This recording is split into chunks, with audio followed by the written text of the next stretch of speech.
아버지는 그날 제 손을 뿌리치고 병원 문을 박차고 나갔습니다. 아버지, 의사 선생님이 수술하면 산다잖아요. 돌아보지 않는 아버지의 등, 구겨진 환자복 자락이 계단 아래로 사라졌습니다. 그때 저는 몰랐습니다. 아버지가 진찰실 책상 위에서 본 그 숫자가 뭘 의미하는지. 1974년 가을 서울시립병원 수납. 창구에 붙어 있던 견적서엔 수술비 35만 원이라 적혀 있었습니다. 아버지 손에 쥐어진 건 겨우 1만 2천 원짜리 낡은 인조가죽 지갑 하나. 그 돈이면 우리 집 월세를 3년은 낼 수 있는 돈이었습니다. 그해 가을 골목마다 소독차가 하얀 연기를 뿜으며 지나갔고 아이들은 그 뒤를 쫓아 까르르 웃으며 달렸습니다. 아버지는 병원 앞 벤치에 한참을 앉아 계셨습니다. 손에 쥔 담뱃불도 켜지 않은 채로 그저 하늘만 올려다보고 계셨습니다. 저는 그날 이후로 아버지를 미워했습니다. 목숨보다 돈이 더 중요한 사람이라고 생각했습니다. 어머니의 금반지가 사라진 것도, 새벽마다 허리를 못 펴고 막노동판에 나가시는 것도 전부 당신 약값 때문이라고만 생각했습니다. 그런데 아버지가 돌아가신 후 서랍 속에서 발견한 하얀 봉투 안에는 거의 수술비에 가까운 돈이 그대로 들어 있었습니다. 어머니의 금반지와 함께, 그리고 삐뚤삐뚤 쓰인 메모 한 장. 대학 등록금. 아버지, 저는 왜 그때 몰랐을까요? 1974년 가을 병원 문을 박차고 나간 아버지의 진짜 이유는 그날 아침 장터에서 아버지가 쓰러졌다는 소식을 들었습니다. 저는 학교 운동장에서 체조를 하다가 동네 아주머니의 다급한 목소리에 그대로 뛰쳐나갔습니다. 서울시립병원은 처음 가보는 곳이었습니다. 시멘트 계단을 올라갈 때마다 크레졸 냄새가 코를 찔렀습니다. 복도엔 하얀 가운 입은 의사들이 바쁘게 오가고 환자들은 나무 벤치에 빼곡히 앉아 차례를 기다리고 있었습니다. 진찰실 앞에서 아버지를 봤습니다. 언제나 등을 꼿꼿이 세우고 다니시던 아버지가 낡은 환자복을 입고 작아져 계셨습니다. 발끝엔 구멍난 양말이 그대로 드러나 있었습니다. 저는 그 구멍을 보는 순간 왜인지 모르게 눈물이 났습니다. 의사 선생님은 엄중한 표정으로 정밀 검사를 권유했습니다. 수술이 필요할 수도 있다고 했습니다. 그런데 아버지는 갑자기 화를 내셨습니다. 괜찮다고 안 아프다고 소리치셨습니다. 저는 겁에 질려 아버지 옷자락만 붙들고 있었습니다. 아버지는 제 손을 뿌리치고 진찰실을 나갔습니다. 그런데 그때 저는 보지 못했습니다. 아버지가 진찰실 책상 위에서 본 그 숫자를. 아버지는 대체 무엇을 보신 걸까요? 집으로 돌아오는 길 아버지는 한마디도 하지 않으셨습니다. 청계천 다리를 건널 때 아버지는 난간에 기대어 한참을 서 계셨습니다. 다리 아래선 빨래하는 아낙네들의 방망이 소리가 경쾌하게 울렸습니다. 저는 조심스럽게 물었습니다. 수술하면 낫는다고 했는데 왜 안 받으시냐고. 아버지는 고개를 저으셨습니다. 병원비가 얼마나 비싼데 그 돈이면 내가 고등학교도 가고 대학도 갈 수 있다고 하셨습니다. 저는 그 말이 이해되지 않았습니다. 아버지 목숨보다 제 공부가 더 중요하단 말입니까? 저는 그날 아버지가 너무 야속했습니다. 집에 도착하자 어머니가 눈이 퉁퉁 부은 채 대문간에 서 계셨습니다. 어머니는 애원하듯 말씀하셨지만 아버지는 방으로 들어가 이불을 뒤집어 쓰셨습니다. 그날 밤 부엌에선 어머니의 훌쩍이는 소리가 들렸습니다. 저는 이불 속에서 주먹을 꽉 쥐었습니다. 저는 그때 확신했습니다. 아버지는 우리보다 돈이 더 중요한 사람이라고. 그런데 그날 밤 마당 우물가에서 아버지는 대체 무엇을 하고 계셨던 걸까요? 아버지는 병원에 다녀온 뒤로 더 무뚝뚝해지셨습니다. 몸보신은커녕 매일 새벽같이 일어나 막노동판으로 향하셨습니다.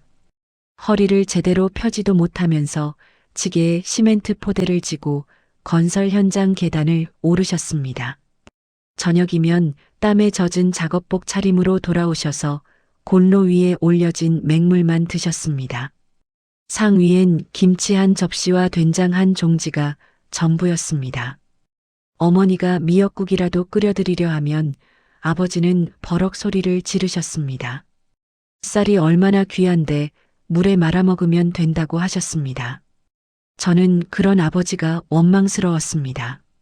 병원비가 아깝다며 치료도 안 받으시면서 식구들한테만 야박하게 구시는 게 너무 야속했습니다. 그러던 어느 날 어머니의 금반지가 사라졌습니다. 시집 올 때 외할머니가 쥐어주신 유일한 예물이었습니다. 어머니는 아무 말 없이 눈물만 훔치셨습니다. 저는 그날 더 이상 참을 수 없었습니다. 아버지는 당신 약값 때문에 어머니의 마지막 보물까지 빼앗아간 사람이었습니다. 그런데 그 금반지는 정말 아버지의 약값으로 쓰인 걸까요? 금반지가 사라진 뒤로 집안 분위기는 더욱 무거워졌습니다. 아버지는 여전히 새벽같이 나가 밤늦게 돌아오셨습니다. 빗물이 새는 천장 아래 양철 대야를 받쳐놓은 방에서 아버지는 무릎을 꿇고 낡은 공책에 뭔가를 적고 계셨습니다. 저는 몰래 그 공책을 들여다봤습니다. 거기엔 숫자들이 빼곡히 적혀 있었습니다. 하지만 저는 그 숫자가 무슨 의미인지 알 수 없었습니다. 아버지는 밤마다 마당 우물가로 나가셨습니다. 저는 창문 틈으로 지켜봤습니다. 아버지는 두레박으로 찬물을 길어 억지로 들이키고 계셨습니다. 그러고는 우물 난간에 기대어 한참을 서 계셨습니다. 어깨가 들썩이는 것 같았지만 저는 외면했습니다. 장마철이 되자 방 안 곰팡이 냄새가 더 심해졌습니다. 아버지는 기침을 하셨지만 약 한 첩 지어오지 않으셨습니다. 저는 더 이상 아버지를 이해하려 하지 않았습니다. 어머니의 금반지를 팔아놓고 정작 당신은 치료도 안 받는 그 이기심을 저는 용납할 수 없었습니다. 그런데 아버지가 매일 밤 적어 내려가던 그 숫자는 대체 무엇을 세고 계셨던 걸까요? 장마가 시작되자 방 안 곰팡이 냄새가 더욱 심해졌습니다. 천장에서 떨어지는 빗물 소리가 밤새 양철 대야를 두드렸습니다. 아버지는 그 축축한 방에서 이불 한 장 덮고 주무셨습니다. 기침 소리가 점점 깊어졌습니다. 저는 방문 밖에서 그 소리를 들으면서도 외면했습니다.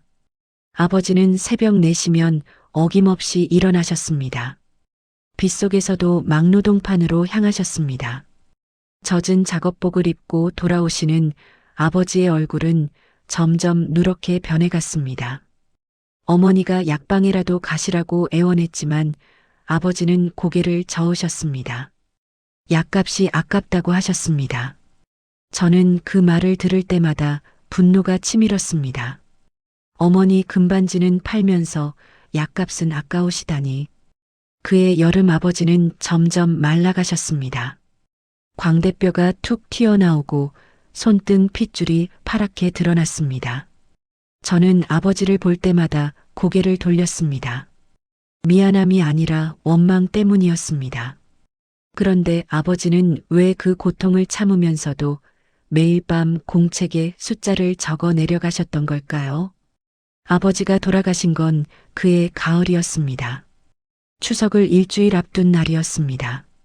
새벽 막노동을 마치고 돌아오시던 아버지가 대문 앞에서 쓰러지셨습니다. 이웃 아저씨들이 달려와 아버지를 업고 병원으로 향했지만 이미 늦었습니다. 병원 복도에서 의사 선생님이 고개를 저으셨습니다. 진작 치료를 받았더라면 살 수 있었을 거라고 했습니다. 저는 그 말을 듣는 순간 무너져 내렸습니다. 장례를 치르고 아버지 짐을 정리하던 날이었습니다. 낡은 서랍장 맨 아래 칸에서 하얀 봉투 하나가 나왔습니다. 봉투를 여는 순간 저는 그 자리에 주저앉았습니다. 그 안에는 사라진 줄 알았던 어머니의 금반지가 그대로 들어 있었습니다. 그리고 삐뚤삐뚤 쓰인 메모 한 장. 대학 등록금이라고 적혀 있었습니다.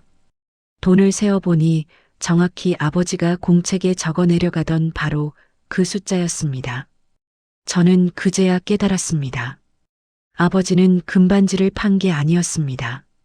아버지는 당신 목숨값을 포기하고 제 미래값을 모으고 계셨던 겁니다. 아버지가 돌아가시고 10년이 흘렀습니다. 저는 아버지가 모아주신 그 돈으로 대학을 졸업했습니다. 그리고 서울시립병원 근처를 지나게 되었습니다. 저는 그날의 진실이 너무 궁금했습니다. 아버지가 진찰실에서 대체 무엇을 보셨는지, 저는 병원 기록을 뒤져 그날 아버지를 진찰했던 의사 선생님을 찾아갔습니다. 이미 은퇴하신 늙은 의사 선생님은 저를 보자마자 고개를 끄덕이셨습니다. 기억하신다고 했습니다. 당신 아버지를 절대 잊을 수 없다고 하셨습니다. 의사 선생님은 말씀하셨습니다. 수술하면 살 수 있다고 붙잡는 제 손을 뿌리치며 당신 아버지는 웃으셨다고, 그 돈이면 제 딸이 평생 공부할 수 있다고 하셨다고, 제발 아무한테도 말하지 말아달라고 부탁하셨다고, 특히 딸한테는 절대 알리지 말아달라고 애원하셨다고. 저는 그 말을 듣는 순간 숨이 막혔습니다. 아버지는 저를 사랑하셨던 겁니다. 제가 평생 오해하고 원망했던 그 모든 순간 아버지는 저를 위해 당신 목숨을 깎아내고 계셨던 겁니다. 지금 저는 이른을 바라보는 나이가 되었습니다. 그날 아버지가 계셨던 서울시립병원 자리엔 이제 고층 빌딩이 들어섰습니다. 저는 가끔 그 앞을 지나갈 때면 발걸음을 멈춥니다. 1970년대 가을 소독차가 하얀 연기를 뿜으며 지나가던 그 골목을 떠올립니다. 병원 앞 벤치에 앉아 하늘만 올려다보시던 아버지를 떠올립니다. 아버지는 그날 무슨 생각을 하고 계셨을까요? 당신 목숨과 딸의 미래를 저울질하시면서 얼마나 가슴이 아프셨을까요? 저는 이제 압니다. 그 시절 아버지들은 자신의 몸이 부서지는 것보다 자식의 앞길이 막히는 것을 더 두려워하셨다는 걸. 말없이 당신 목숨을 우리의 미래와 바꾸신 사랑의 순교자들이셨다는 걸. 저는 평생 아버지를 오해했습니다. 미워했습니다. 원망했습니다. 그리고 이제 와서야 참회합니다. 아버지, 저는 당신이 지키고 싶었던 그 미래를 살아냈습니다. 하지만 당신께 단 한 번도 고맙다는 말을 드리지 못했습니다. 여러분의 아버지는 어떠셨나요? 혹시 여러분도 뒤늦게 깨달은 사랑이 있으신가요?